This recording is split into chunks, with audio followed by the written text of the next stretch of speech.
Hi, I'm Mark. Welcome back to Foothill Paint Fabrication. Well, we're right back on the chassis for Ruby, and today we've got some prep work to do before it goes off to the sandblaster because it needs to be sandblasted. But before we do that, I want to kind of mock up what I plan on doing. So I watched a lot of YouTube. I looked at a lot of custom fabricated chassis, commercially available chassis for like the Chevelle GTO, and a lot of kits for bracing and doing a lot of other stuff. So I've got some pretty good ideas on what I want to do, but I need your opinion. I've never done this before, so if you guys have done anything or seen something done, I really appreciate the input and comment on this and let me know. Good idea, bad idea, not too sure, just let me know. So what I want to do is kind of mock it up in wood. It sounds kind of janky, but it'll allow me to visualize it, see what I'm doing, and then let you guys see it as well. And I want to tell you why I'm doing it that way, you know, and what my theory behind it all is. So let's jump in here. We're going to take a quick look. I put a couple of straight edges on the chassis, found out it is perfectly straight. So that was really good news. But we got a couple of things to do, and then we're going to start mocking up some faux chassis bracing on this thing and see how it looks. All right, to start off, I put my big long aluminum straight edge on there, and that is perfectly straight. Both of them are flat right across there, so that's good. On the outside, both have a little bit of a bow, but I think that's just the way it was built. So if I put the straight edge on there, it does touch right here in the center, and it's got a little gap on each end. But like I said, both sides are identical, so I'm assuming that is the way it is. So I did put a straight edge across some of these other areas, took some measurements. Everything looks good. I measured diagonally. You know, I don't know how these frames were made, but it's all coming in pretty darn close. So I'm not too worried about the frame at all. My biggest concern is putting a bunch of bracing on and making this thing twist or bow or something. So that's going to be, you know, on the back of my mind all the time when we're welding on this thing. But yeah, I think most of the bracing and everything we're going to do is related to here back. I'm not going to try to reinvent, you know, A-arms. I've got A-arms for it, tubular A-arms. I'm not going to try to re-engineer any of this. This was tried and true. Like I said, I'm not road coursing the car, so I'm not too concerned about, you know, putting that back with some aftermarket parts and try to get it low to the height that I want. But so anyways, we're gonna, before we jump in with the wood and the saw, I need to cut these things off real quick. So you can see there's some serious booger welds on there and just a mess, and I got it on both sides. So let me cut those off real quick, and then we'll jump in, and I'm gonna kind of show you what I'm planning on doing piece by piece.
Yeah, they made a mess right there, didn't they? All right, that one cleaned up pretty good, but this one over here, obviously we're gonna have to do a patch. So I just ground them enough so nobody would cut their hands on all that weld and everything sticking out of there. And it looks like I didn't get all the dirt out of the chassis when I was pressure washing it. Get little piles right there, but we'll just ignore that for now. All right, let me grab some lumber, a saw, and we're just gonna start putting some clamps and magnets, whatever we can do to try to hold this stuff up and start mocking this up little by little. All right, now that we have all this cleaned up, let's go ahead and start working here and work our way forward. So the lower control arms the mounts need to move a little bit. So I think I need to angle these in a little bit so they're actually pointing out and I think I need to re-angle them, so this isn't going to work. Plus, we need to reinforce this a little bit. So we're going to end up cutting both of these off and getting them out of the way.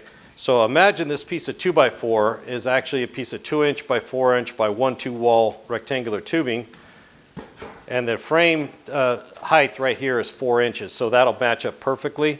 So we can get a nice piece of rectangular tubing across here, make a couple of brackets to hold the lower control arms, and we can position them, angle them anywhere we want.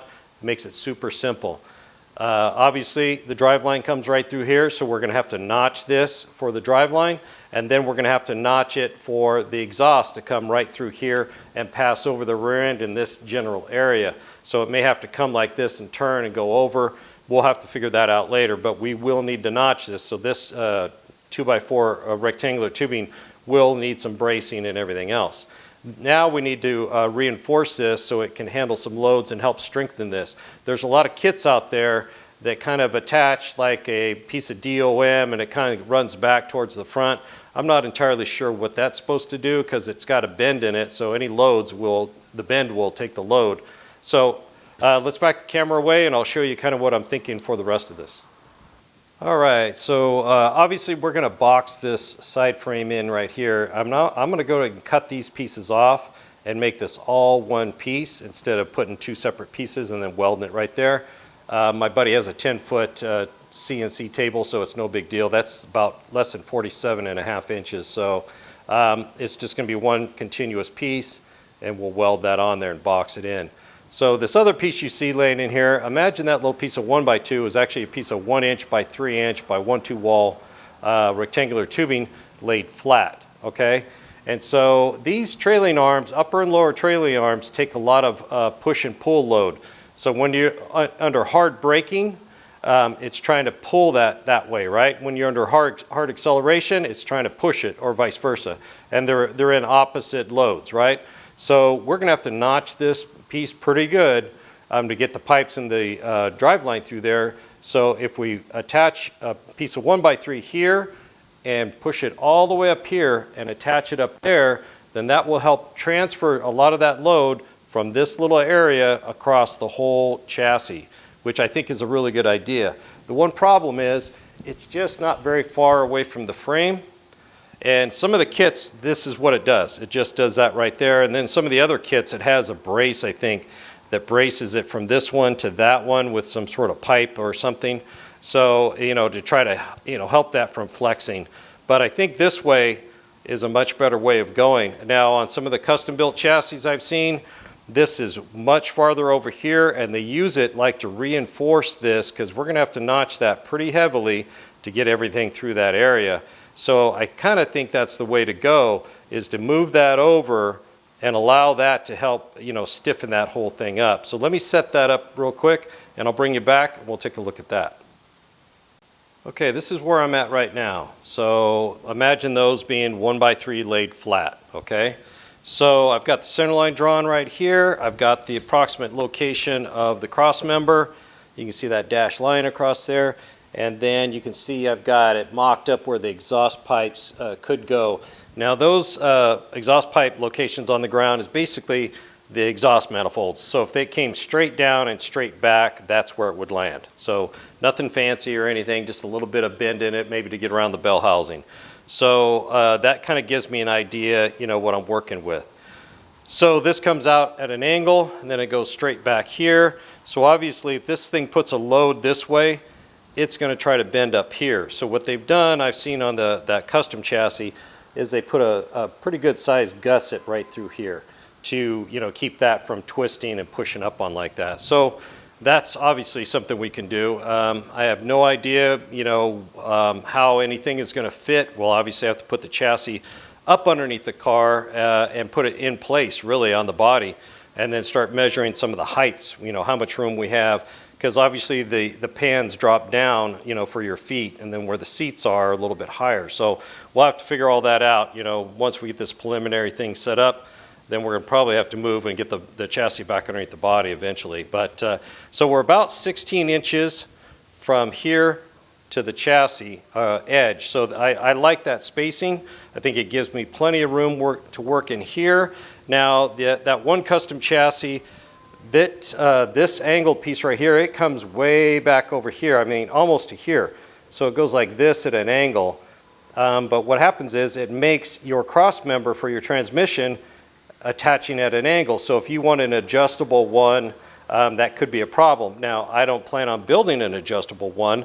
I want to make this purpose built for the Tremec, so I don't think that'll be a huge issue if we need to do that, but I don't really see the need of it. So if we go straight as long as we can, now there could be a clearance issue. We'll probably drop the engine and tranny back in once we start figuring all this out for sure, but that's kind of what I'm leaning for. So let me know what you think. I think we need to brace this over to that spot right there to make this a little bit stronger, and keep that, obviously that's a long span, it's hanging out in midair right there. So let me mock that up, that part right there, and then we'll move forward. So yeah, just let me know what you guys think. If you got a better idea, I'm all for it. Okay, so I added a couple more pieces in here, so you can see the ones right here and here. That would be the 1x3 standing on edge and then welding in over there on that full plate that'll fit that whole thing. And then we'll notch it so the bottoms of everything are flush, and that'll give it some more strength. So that'll give it some strength this way, and then notching it in, welding it will kind of box these two areas in right here, so it'll give us some strength that way as well. So I made a drawing, kind of a caveman, janky drawing over here on the 2x4, which this will actually be 4 inches tall, so we'll have more meat to work with. But you can see I put the cutout for the exhaust on both sides, and then the drive line. Of course, we'll have to do, full motion of the rear end to, make sure that's not going to hit and everything else. But, with more meat to work with, it'll change everything. I don't know if it'll be circles or straight lines, we'll figure all that out later. But yeah, that's kind of an idea, just, help me envision how this is going to look and work. And then while I was doing that, I realized, well, Mark, you didn't factor in, mufflers and the exhaust. So I got some specs for like a Flowmaster, and I kind of drew it on the ground. That's pretty much the size right there. So with the offset, outlet right there, it would line up just about perfect. It would clear this piece over here and should clear the drive line. So, and then with the center, outlet right there, it kind of lines up, over here. So, but that's all to be determined, but I need to think about this stuff so I don't build this in such a way that I can't fit any kind of muffler in there. So let's go ahead and move to the back, and we need to start thinking about these control arms and the coilovers and everything else in the back. Okay, let's move on to the upper trailing arms. So if you guys look, I'm going to reuse these mounts on the 12 bolt. So if you look down inside there, you can see I can maybe get a ½ inch, get that up a ½ inch higher, and that's just not enough. We got to come up considerably more than that. So I think what needs to happen is this piece needs to cut out. We need to cut it all the way out.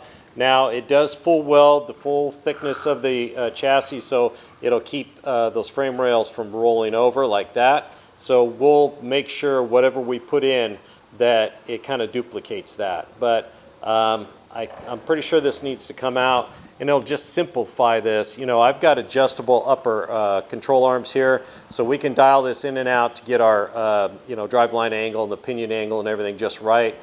And they are a little bit smaller than these. It's a threaded rod, so I'll have a little bit more room to work with, but I'm pretty sure that needs to be done. Now we're not running the coil springs back here, we're running coilovers. So all this area right here needs to come out. So, and this adds a little bit of strength, but most of this was just to transfer the load of the weight of the spring onto the chassis, onto the body, right? So we're gonna change that up a little bit. So this is all probably gonna get cut out. We'll have to reproduce that body mount right there. It wasn't even a true body mount. That was a cushion mount right there. That one and that one, I think, just had a cushion down inside there. You just drop it down and stayed in there. There was no bolt or anything. All the other body mounts bolted, but these 4 right here didn't, for whatever reason. The new kit I bought has enough so all of these get a bolt, which will be nice. So yeah, we're gonna cut this out and clear the way for coilover shocks. And I was thinking about, I wanted to put them in front of the axle, but I don't think I could fit. With the trailing arm and everything else, I just don't think, and getting enough throw. So I think we're going to move it to the back. Now obviously I'm not going to use the back shock mount. We'll make something new or move stuff around or whatever, and then we'll come back here with some sort of connection across here. And once again, we're going to have to figure out how much room we have underneath with the body sitting on here. But we'll come all the way across, make a couple of mounts so the coilover can mount here, and then we'll figure out what the mount will be at the rear end itself. So there's a lot of stuff to figure, and we're going to cut, you know, the spring perch off right there. We're going to cut that for the coil. That's going to cut off. We're going to cut all this off because it has to be relocated. So basically we're going to strip this rear end back down to nothing. It won't have any mounts on it at all. So we'll kind of start from scratch with this thing. But that's kind of what I'm thinking. You guys let me know what you think about removing that. Now I'm going to make sure it's braced up and it'll be strong enough. And with our extra added strength right up in here, I think we're going to be doing pretty good. But yeah, once again, you guys let me know. The more eyes on this, the better, in my opinion. All right, guys, I want to talk about a little bit in the back here. Oh, by the way, I did get that drum off. It was a bear getting it off there. I had a big puller on it. I hammered on it. I cussed at it. It wouldn't come off. Finally, I had to take a cutoff wheel and weaken it right around where it was sitting on the hub snout of the axle, and it finally broke loose. Kind of shot off there, but it was not easy. And I got the axle out. That bearing was done. I mean, it was just jiggling around. It was kind of scary how bad it was. The driver's side, it was cherry. It was perfect. This side, it was completely worn out. Just really had a lot of play in it. Now, these BOP axles, the bearings on the outside do not get gear oil from the rear end. They're sealed bearings. So there's a seal on the inboard side of the bearing. And when you put the bearings on new and they're sealed, that's all the grease you get. They don't get any grease from the rear end. So, you know, that's kind of like, that's the one thing I don't like about them. You know, they don't get fresh grease all the time like, you know, like a Chevelle does with a C-clip. You know, they're bathed in the gear oil all the time. So anyways, moving back here to the back, you can see where they stopped when they came over the hump here, and it's not boxed in. So I think I want to design something up and cut some pieces for that and box that in as well. So they're a little bent up on the bottoms on both sides, you know, probably floor jacks and, you know, bouncing off stuff or whatever from 58 years. But so I'm going to straighten it up. We'll box that in. I think that'll make it a lot stronger. There's a lot of car from here to there still left on this thing, so I want to make it a little bit stronger if I can. But that should be super easy on that.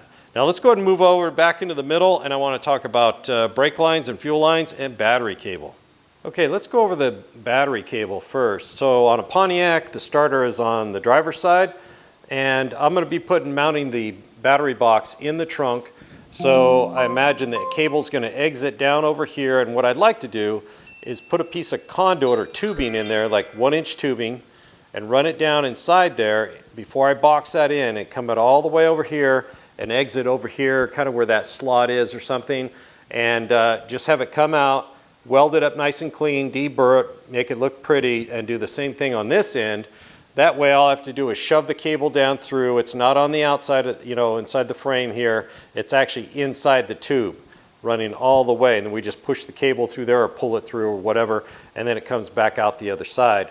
It'll be super clean. I don't see it as a hazard, any more than, running on the exterior of the car with, just, little mounts holding it on there. So you guys let me know what you think. It'll exit over here somewhere. The starter will be real close by, and that'll be it. But that's kind of my idea on that. Now the brake line, it's just going to, come down through here for the rear, and then just go, and we'll have this boxed in, and then it'll just go right along the top edge right there. Keep it away from any rocks, just like they had it anyways from the factory. It did dive down inside and then back out, but it was out here. It kind of went in and out. I'm not going to try to put it inside or anything. It'll go on the exterior, come around, go over, back to the center, and over to the pumpkin. So that's fairly straightforward. I don't see that should be any big deal as far as doing that. Now the fuel line, I'll be running fuel injection, so there will be a pressure line and a return line, and I will be running in-tank fuel pump. So I'd kind of like to run the line inside the frame rail, inside of it, instead of trying to come up over and keep that protected from, you know, rocks and, you know, whatever else, the tires right there. And then come down through here and stay inside. Obviously, we'll run all this before we box that in. Run it along there, come up through here, come along, and maybe exit over here somewhere. Now, originally it comes all the way through. It actually enters right there in that slot on the factory. It comes along here, goes in there, stays inside the frame rail, and then exit a hole right there. On Chevys, it's on this side. Pontiacs, it's on that side. But yeah, I'd like to consider doing that. Have it come along, but it really only needs to exit right about at the firewall because it'll go up for the fuel pressure regulator or whatever I'm running. So, and then the return line, the same thing. So kind of thinking about staying inside and exiting, you know, or maybe coming along here and then exiting and then going over and up. But it's a thought. I mean, I can run it on the outside. It's not the end of the world, but it's just kind of a thought. Has anybody ever done that? Let me know. Was it a pain in the butt, not worth trying? Let me know that too. So that's kind of the brake line, fuel line situation and the battery cable. So yeah, I really value you guys' opinion. There's no bad ideas really. If you guys have tried something or see somebody do it and it worked, or they tried to do it and it was a mess, let me know that too, because I don't want to go down that path. All right, guys, that pretty much wraps up this video. Yeah, I got a late start today. I was out in the garden planting onions, and then Dave needed some help, and then so I kind of got a little late start, and the sun's going down, and I'm getting hungry, so I got to wrap this one up. So we're looking pretty good on the chassis. You know, I'm really liking this idea, you know, and I'm not ashamed to say I copied a lot of this. I looked at a lot of pictures. I mean, if it worked for them, why shouldn't it work for me, right? So obviously the trailing arm situation in the back, it's going to be a lot more complicated than throwing some boards out here like this. But I can't really get into that till we cut all that out of the way. And I won't do that till the chassis, the frame comes back from the sandblaster. So, and that's its next stop. Actually, its next stop is the driveway. I'm going to drag it out there after I get the rear end out and stick a garden hose up in these frame rails and wash the rest of that dirt out of there. I'll let it sit for a while. So I got to get all that cleaned out first. Then we're going to drag it up on the car trailer, get it over and get it sandblasted, and get it back here so we can get to work on it. But yeah, I'm liking this. So, you know, really let me know if you guys have links to something, send me a picture, whatever you think. I'd really love to hear from you guys and let me know and help me out a lot on this thing. Thanks for joining me here at Foothill Paint and Fabrication. Don't forget to hit the like and subscribe button if you haven't already. Mash that bell and drop me a comment. I'd love to hear from you. We'll see you on the next one.